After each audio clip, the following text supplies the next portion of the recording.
What is going on, Thumb Thumbs? This is Number32 bringing you guys our final Week 11 LDL battle here for the Lonely Draft League. Your Salt Lake City Swampers are sitting at 5-5 after an amazing close victory against Kenneth and the Tropic Serenas. Yeah, in the Tropic Serenas last week. If you guys missed that video, definitely go ahead and check it out because it was a really close battle. As far at least of what I thought is of the different play style. But we're sitting at 5-5. I believe we have locked in our playoff spot, and so has our opponent this week. But that doesn't mean I'm going to go any easier on our opponent. Our opponent this week is going to be Marco and the Venice Vespiquen over all the way in Italy. So because of that, you know, time constraints are really limiting us to when I can actually prepare for this. And I also have finals coming up for school, so I'm trying to team build really quickly, then pick it up later in the week after my finals to battle Marco. So that's that. But Marco is actually at the top of our conference, sitting at his record is 8-2, so he's absolutely locked in his playoff spot. But you know what? It's a division match as well as a conference match, so I want to make sure I give Marco a run for his money and let him know what's waiting for him if we do face off in the playoffs. So let's go ahead and quickly go down his team. His roster is right below me, as you guys do see, and I'll let you know my thoughts about everything and what I feel like he might bring, and we'll go over, of course, our team. First up is Tapu Fini, a Pokemon I am actually I'm really invested in. I know a lot about Tapu Fini. I used it last season in the LDL. Very powerful mon. It can be bulky. It can be a Calm Mind setup. It can be an Assault Vest. Of course, with Misty Terrain, not being able to Toxic Poison or status any Pokemon on the field that touches the ground is going to be quite devastating for us to happen. So we definitely got to be careful around that. Scalds, Ice Beams, Moonblast are really usually what it carries. It doesn't carry maybe a hidden power here and there. It's very common sets that we do see on a Tapu Fini, so I feel like we can handle it. So yeah, there's that. I feel like we can handle it really well. Next up is Mega Scizor, and Mega Scizor actually kind of does hurt us in the long run. Mega Scizor, of course, being a lot harder hitting and a little bit faster than its Scizor counterpart. And if you guys remember when we faced off against the Arkentucky Aerodactyls and Coach Steven, we had a bit of a problem after it set up a Sword Stance. So if Marco brings a Sword Stance setup, you know, we could be in a little bit of trouble, but hopefully we'll be able to play around it, and I'll be able to have the mons that I should to take care of it. Next up is Zapdos, another bulky mon. It works really, really well with Mega Scizor being able to U-turn and Volt Switch, respectively, with the two Mons. Heat Wave really handles some of our defensive core. It can Roost, Toxic Stall, Static Thunder Wave, but I believe that if it's a static ability, it can't defog. I think that's how it works. I'm not 100% sure. I gotta double check on that. Just not right now, of course. I got finals to study. I got 4 minutes to film the rest of this, so I gotta speed it up. Nidoking is another a threat on his team. It can be Scarf, it can be Life Orb. Sheer 4 is very, very scary. It can be run physical, it can be run special. The Nidoking was a Pokemon I really wanted to have this season, but unfortunately it got sniped from us, and so we had to pick up Nidoqueen, but Nidoqueen's worked out. I just wish I would have had some of that more offensive pressure that Nidoking does bring to the table, but you know, can't change the past, and hopefully, you know, we'll be able to handle the Nidoking efficiently as well. Next up is Araquanid, a very, very scary mon. It can be bulky, or it can be Choice Banded Adamant Liquidation. That just blows through teams, and if we are not careful, we could honestly get swept by an Araquanid. Its ability Water Bubble as well, taking less damage from fire moves, is definitely helpful. But I feel like just the way our team is built this week, we should be able to work around it and be able to do what we need to do to get rid of it quickly. Next up is Emboar. Emboar, once again, another scary threat. He's got a lot of really crazy wall breakers on his team. Emboar can be Scarfed, it can be Banded, Wild Charge, Reckless, I think it is, Rock Smash, Head Smash, Flare Blitz, you know, just a very, very scary Pokemon. If he wants to run it, especially, I believe it even gets Scald, so very, very wide moveset that this thing can run. Honestly, if I do see it coming, I do see it being brought Scarf. So if that is the case, Sucker Punch is also a possibility on it as well. So we got to be careful, and if it is Scarfed, we should be able to play around, you know, what move he locks himself into in order to get the momentum and knock it out pretty easily. Next up is Decidueye. Decidueye is a very interesting mon. Not the fastest mon, but that Grass Ghost type really prevents us from rapid spinning away if he does decide to set up any hazards, which he does have access to, like with Nidoking and Chansey and things like that, and Shuckle as well. But very, very scary Pokemon, as it can trap opponents in with that Spirit Shackle move, go for stuff like Nasty Plot, even Swords Dance. It's another defogger for him, so very, very scary. But all in all, like, I don't really see him bringing it unless it's a dedicated, spin blocker for a Fortress. Chansey is up next. Chansey is a stupid mon. I love it so much, but it's a stupid mon in the fact that it's so bulky. Eviolite, of course, is going to be what it's going to be running, so it's very knockoff fodder, but it can also be setup fodder for us this week, so hopefully we'll be able to play our cards right, and hopefully he does bring it for us, because a couple of our mons might depend on Chansey coming, so we would be able to maybe get up a couple of setup moves. Next up is Zygarde 10% form. Zygarde 10%. Super scary. Zygarde 10%. Rocking that base 115 speed stat. I think it's the same attack stat as its regular form. A little bit more frail though, if I'm not mistaken. So banded extreme speed or banded outrage is, you know, it just really runs through our team. And I'm not bringing a fairy type this week. Spoiler alert, I'm not bringing Sylveon this week.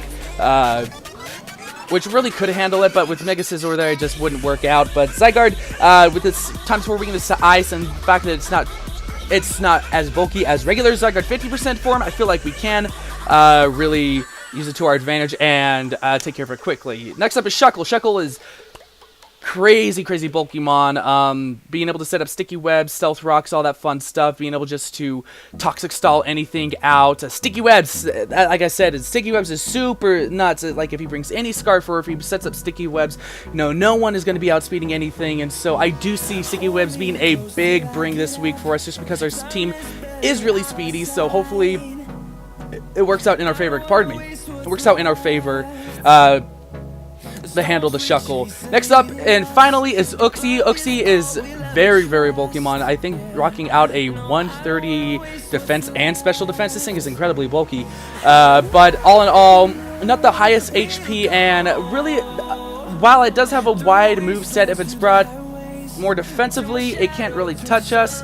But if it's brought offensively, then we can easily handle it. Because I know it gets access to like elemental punches and of course like Ice Beam Psychic, all that fun stuff. I believe it's also a Stealth Rock setter along with Chansey, so some stuff we got to look out for. But let's go ahead and go over our team, as I'm now going over the time I should be going to the gym now. So let's go ahead and quickly jump into our team. First up on the screen, you guys do see we are bringing our Entei this week. Entei rocking the Choice Band, usually as always. But this time, it's not going to be the Adamant set. Like I've said many times before, sometimes extreme speed isn't needed.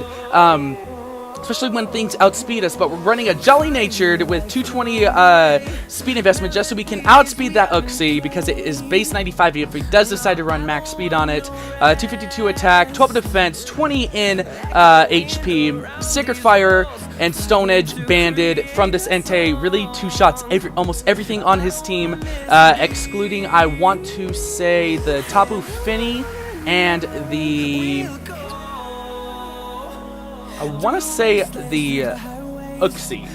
Like the Fini, the Uxie, and I almost want to say the Zygarde, but I could be mistaken. But yeah, absolutely powerful hitting mon. And while I did say that Misty Terrain is going to be very challenging for us to have, Toxics and Will-O-Wisps or whatever we want up, I'm still putting Toxic and Will-O-Wisp on Entei just in case. I know Entei can't handle anything. It needs to be sent in as death fodder to guarantee him on to come in. I can Toxic, I can Will-O-Wisp, I can burn something So it's going to be very, very scary for us to do something like that. But I felt like Stone Edge, like any other moves that I wanted to bring, weren't going to be adding up. Like I didn't want to bring Iron Head. Well, I might want to bring Iron Head now that I think about it for Tapu Fini because it's neutral damage, but you never know. But like I said, Stone Edge, Sacred Fire, Bandage just really does the work, and that's really all we need. And so those last 2 moves are on there just for general coverage, general wear down of different mons, like say like Chansey, Shuckle, Uxie, you know, stuff like that. But we got to make sure that Tapu Fini is not on the field with Misty Terrain, or you know, the Misty Terrain is gone by the time Entei comes in to Toxic it down. But next up on our team, we have Scotty coming back once again. Scotty is back, ladies and gentlemen, with the Swords Dance variant once again. We are rocking Adamant, should be Adamant Nature, right? No, it's Jolly Nature 180. Oh, wait, no, I did that wrong. Hold on. I would never remember this correctly, but I'm going to quickly look it up, because I was supposed to speed creep on the... What was it? I was supposed to speed creep on the Zygarde, but I don't think I did that correctly. I think I did regular Zygarde.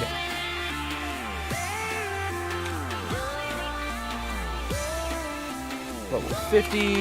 Did I do that right? I did not do that right whatsoever. What if I'm Jolly? Oh no, I absolutely did that right. Okay. For some reason I thought it was supposed to be Adamant Nature, but that was last week. Anyway, so Jolly Nature 180 in speed, 76, almost the same set that we brought last week. It's a little bit different. Jolly Nature, like I said, knockoff Ice Shard, Poison Jab, Swords Dance. I'm not running Icicle Crash this week just because after a Swords Dance, Ice Shard does what I need it to do. It easily handles the Zygarde 10%. It handles the Zapdos. It handles the Nidoking. It handles the Decidueye. Knockoff, of course, for general more stab. Knockoff any moves we want. And I believe Poison Jab at this range for what we have is just a little bit under a 2-shot. I think the range is like 46 to like 50-something% with Poison Jab. So if we get a Swords Dance off after rocks, you know, we are doing the absolute work to Tapu Fini. Life Over, of course, just for that extra damage. And I don't want to lock myself into anything with a Scarf or a Band or anything like that. So that is Scotty going to be put in a huge amount of work. Next up, we're going to be having our defensive wall. We're going to be having Almond this week. Let me change Almond to Shiny.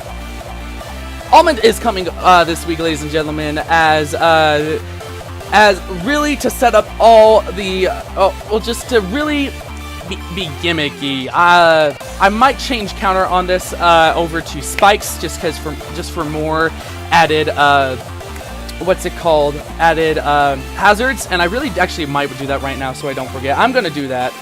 I don't know why I put counter on there. Spikes.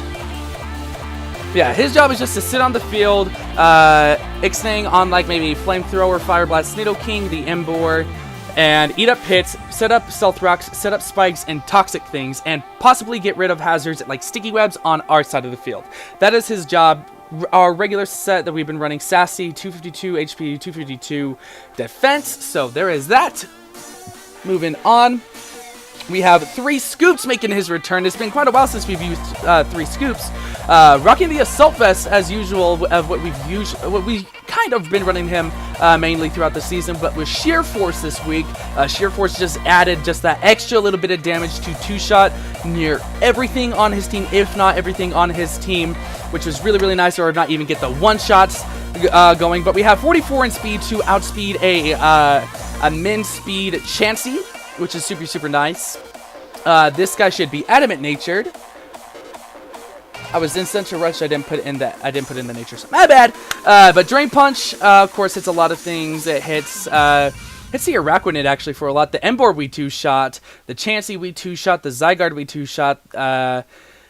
Stone Edge, of course, for things like the Zapdos, the Araquanid, the Emboar, the Shuckle, all that stuff we 2-shot. Poison Jab, of course, for the Tapu Fini. We really handle that thing. And Ice Punch, of course, is there for stuff like the Zapdos, the Zygarde, let's see what else. The Nidoking, of course, and most of his moves usually like 2-shot a bunch of different of his mons on his team, and you know, having that assault vest, it does allow us to take, I believe, at least one Moonblast from his Tapu Fini, and he is going to be super scared to click any like Will-O-Wisps or any status on this thing, just because he's probably going to be fearing Guts. So hopefully he won't be able to figure it out that we're not Guts, and we'll be able to run House with 3 scoops. So that is 3 scoops. Coming up next, we have Gus, our Mega Alakazam, making his return once again. He's going to be running a Modest Nature just because we have that speed investment to do that. No Scarfers this week, I will let you guys know right now.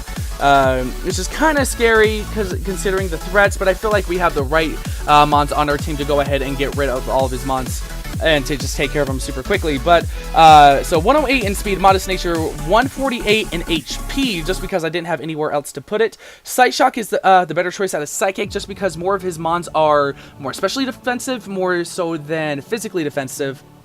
For the mons I want to hit Sight Shock with, and so that was really my go-to move there. I could have put Dazzling Gleam on, and I might regret not putting it on, thinking about it, but I feel like this is the right move to go for. We have Shadow Ball, of course, for the Decidueye, for the Uxie.